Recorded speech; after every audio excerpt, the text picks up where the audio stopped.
یہ بات ہر ایک پر واضح ہے کہ مدرسے اللہ کے دین کی خدمت کے مراکز ہیں، جہاں قرآن و حدیث کے چراغ جلتے ہیں، جہاں مستقبل کے علماء اور داعی تیار ہوتے ہیں۔ لیکن افسوس ہے کہ ہمارے رویے، ہماری کاہلی اور ہماری غفلت ان چراغوں کو مدھم کرنے کے درپے ہیں۔ ہم میں سے اکثر یہ سمجھتے ہیں کہ مدرسے کا نظام محض انتظامی امور کی انجام دہی سے مکمل ہو جاتا ہے، لیکن کیا ہم نے کبھی اپنے دل سے یہ سوال کیا کہ کیا ہم وہ اخلاص اور جذبہ رکھتے ہیں جو اللہ کی رضا کے لیے ضروری ہے؟ کیا ہماری نیتیں واقعی اللہ کے لیے خالص ہیں، یا ہم ریاکاری، شہرت اور دنیاوی مفادات کے لیے دین کے کاموں کو انجام دے رہے ہیں؟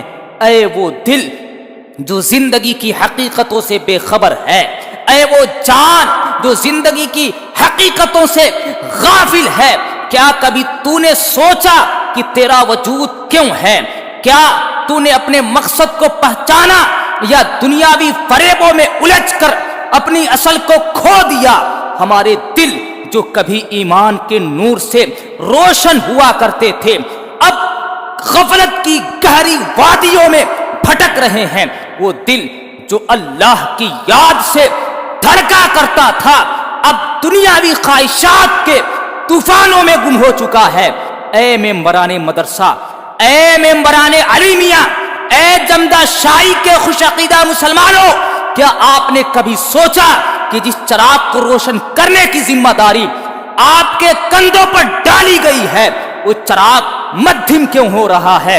یہ چراغ تو وہ تھا جو مستقبل کے علماء اور صلحاء کے دلوں میں ہدایت کی روشنی بکھیرتا، مگر افسوس ہے، صد افسوس ہے، آج وہ چراغ بجھنے کو ہے اور اس کی لو کو مدھم کرنے والے کوئی اور نہیں ہے بلکہ ہم خود اس کے ذمہ دار ہیں۔ کیا آپ جانتے ہیں آپ کی غفلت اس چراغ کو بجھانے کی سازش کر رہی ہے؟ آپ کی سستی اور آپ کی کاہلی، آپ کے بے جان ارادے اور آپ کے بے روح اعمال اس مدرسے کی بنیادوں کو کمزور کر رہے ہیں۔ آج سے 1400 سال برس پہلے ہمارے آقا یہ فرما گئے تھے، انما الاعمال بالنیات، اعمال کا دار و مدار نیتوں پر ہوا کرتا ہے۔ مگر کیا ہماری نیتیں خالص ہیں، یا ہم اپنی شہرت، تعریف اور دنیاوی مقام کے لیے یہ خدمات انجام دے رہے ہیں؟ یاد رہے، اگر دل میں جذبہ و خلوص کی چنگاری باقی نہ رہے تو عمل کے ایندھن سے آگ روشن نہیں ہو سکتی۔ شیخ سعدی کے الفاظ ابھی بھی میرے کانوں میں گونجا کرتے ہیں، وہ درخت جو اپنی جڑوں کو پانی نہ دے سکے، وقت کے تھپڑ سے گر جایا کرتا ہے، چاہے اس کی شاخیں کتنی ہی بلند کیوں نہ ہوں۔ یہ مدرسہ ایک باغ کی مانند ہے، یہ علیمیہ باغ جنت ہے، مگر اس باغ کی جڑیں اخلاص اور محنت کی طلبگار ہیں۔ اگر ہم اپنی ریاکاری، خود نمائی اور بے اعتنائی کو ترک نہ کریں گے تو یاد رکھو مسلمانوں، یہ باغ مرجھا کر رہ جائے گا۔ یہ وہی ریاکاری ہے، یہ وہی دکھاوا ہے جسے نبی کریم صلی اللہ علیہ وسلم نے فرمایا تھا کہ یہ دکھاوا اور یہ ریاکاری شرک اصغر ہوا کرتا ہے، اور فرمایا تھا کہ یہ شرک قیامت کے دن اعمال کے ڈھیر کو راکھ میں بدل دے گا۔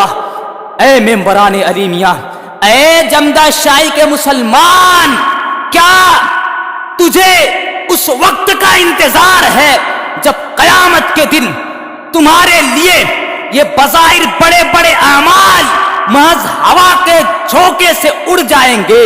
اے جمدہ شاہی کے مسلمانوں، کیا آپ نے کبھی اپنے دل سے پوچھا کہ آپ کے اس مدرسے کی خدمت میں خلوص کا کیا مقام ہے؟ آپ کے اس مدرسے کی خدمت میں للہیت کا مرتبہ کیا ہے؟ یہ امانت تو وہ تھی جسے پہاڑ اٹھانے سے لرز گئے تھے۔ لو انزلنا هذا القرآن على جبل لرأيته خاشعا متصدعا من خشیت اللہ، مگر انسان نے اسے قبول کر لیا تھا۔ مولانا روم نے کیا خوب فرمایا تھا، اخلاص کے بغیر کیا عمل اور کیا عبادت، یہ تو ایسی عمارت ہے جو بغیر بنیاد کے کھڑی ہوا کرتی ہے اور پہلا ہی جھونکا اسے زمین بوس کر کے رکھ دیتا ہے۔ اے میرے بھائیو، اے جمدہ شاہی کے مسلمانوں، جاگو، اپنی غفلت کے پردے کو چاک کرو اور اپنی نیتوں کو خالص کرو۔ اس چراغ کو نہ بجھنے دو، اس چراغ کو نہ بجھنے دو، خدا کے واسطے اس باغ کو نہ مرجھانے دو۔